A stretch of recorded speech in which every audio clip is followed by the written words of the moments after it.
আমার মনে হয় আমাদের মতো আমার মতো আপনিও অনেক কষ্ট করে এই ব্যাংকিং ফিনটেক লাইনে এসেছেন এবং যেখানে আপনি সিটিজেনদের কিছু সার্ভিস দিয়ে ব্যাংকিং ফিনটেক লাইনে আপনি ভালো একটা আর্নিং করতে চাইছেন।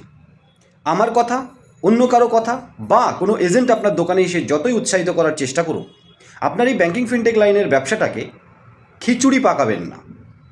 দেখুন, কুরিয়ার সার্ভিস আলাদা, ব্যাংকিং ফিনটেক আলাদা, প্রোডাক্ট আলাদা, ব্যাংকিং ফিনটেক আলাদা।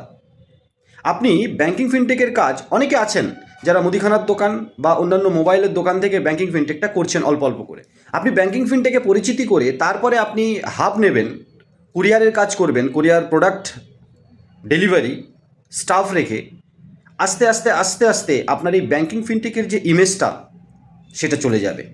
দেখবেন স্পেশালি যখন কোনো ব্যবসা আপনি করছেন যেখানে বেশি খিচুড়ি করা যাবে না, করছেন না, তখন আপনার ব্যবসা একটু সময় দেওয়ার পরে সেটা রান করে। আপনি ডিস্ট্রিবিউটারশিপ বলুন, মাস্টার ডিস্ট্রিবিউটারশিপ বলুন, যদি কোথাও গিয়ে বলেন আমার কাছে কুরিয়ার সার্ভিসেরও রিটেলার আইডি পাবেন, ব্যাংকিং ফিনটেকেও রিটেলার আইডি পাবেন, কোনো বিস্কুট বিক্রি করবেন তারও রিটেলার আইডি পাবেন, কনফিউজ হয়ে যাবে, বিশ্বাস করবে না। আপনার আইডি বিক্রি করা স্পেশালিস্ট হতে হবে। ব্যাংকিং ফিনটেক লাইনটাও ঠিক সেরকম। বন্ধুরা, বিভিন্ন পোর্টাল দেখবেন, অনেক বড় বড় পোর্টাল অনেকগুলো সার্ভিস নিচের দিকে নিয়ে এসে রেখে দিয়েছে, নেক্সট আপডেটে আসবে। জিও সিম বিক্রি করাচ্ছে, এই প্রোডাক্ট বিক্রি করাচ্ছে, এই ট্রাভেল নিয়ে আসছে, এই নিয়ে আসছে। বন্ধুরা দেখুন, প্রোডাক্ট আপনাকে একটা কনফিউশনের মধ্যে রেখে বিভিন্ন প্রোডাক্টের সময় বিভিন্নভাবে আপনার কাছ থেকে চার্জ নিয়ে তাদের ব্যবসাটা ফুলিয়ে ফাঁপিয়ে তুলবে। যেমনটা ব্যাংক সিএসপির ক্ষেত্রে আমরা বলে থাকি 6 মাস 1 বছর পরে আপনি আর অ্যাকাউন্ট খুলতে পারবেন না, অত কাস্টমার আর থাকবে না। তখন ইন্স্যুরেন্স আগেও ছিল, পরেও ইন্স্যুরেন্স এজেন্ট বানিয়ে ছেড়ে দেবে ব্যাংকের সিএসপি। 1-2 বছরের পরে ব্যাংকের সিএসপি ম্যাক্সিমাম লোক ছেড়ে দেয়। এই ব্যাংকিং ফিনটেকটাও তাই।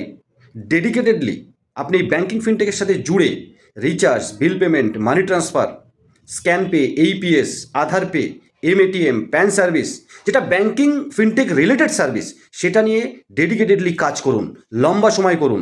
একটু যদি ক্যাপাবিলিটি থাকে ডিস্ট্রিবিউটার বা মাস্টার ডিস্ট্রিবিউটার আইডি নিয়ে, আর একটু ক্যাপাবিলিটি থাকলে নিজের পোর্টাল বানিয়ে কাজ করুন, ব্যাংকিং ফিনটেকে কাজ করুন।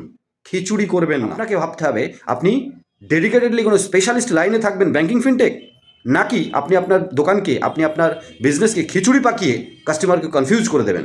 যেমন বিভিন্ন পোর্টাল আপনাকে কনফিউজ করে বিভিন্ন প্রোডাক্ট দেখিয়ে আপনাকে আলটিমেটলি আপনার প্রফিট হোক আর না হোক তারা প্রফিট করে বেরিয়ে চলে যাচ্ছে।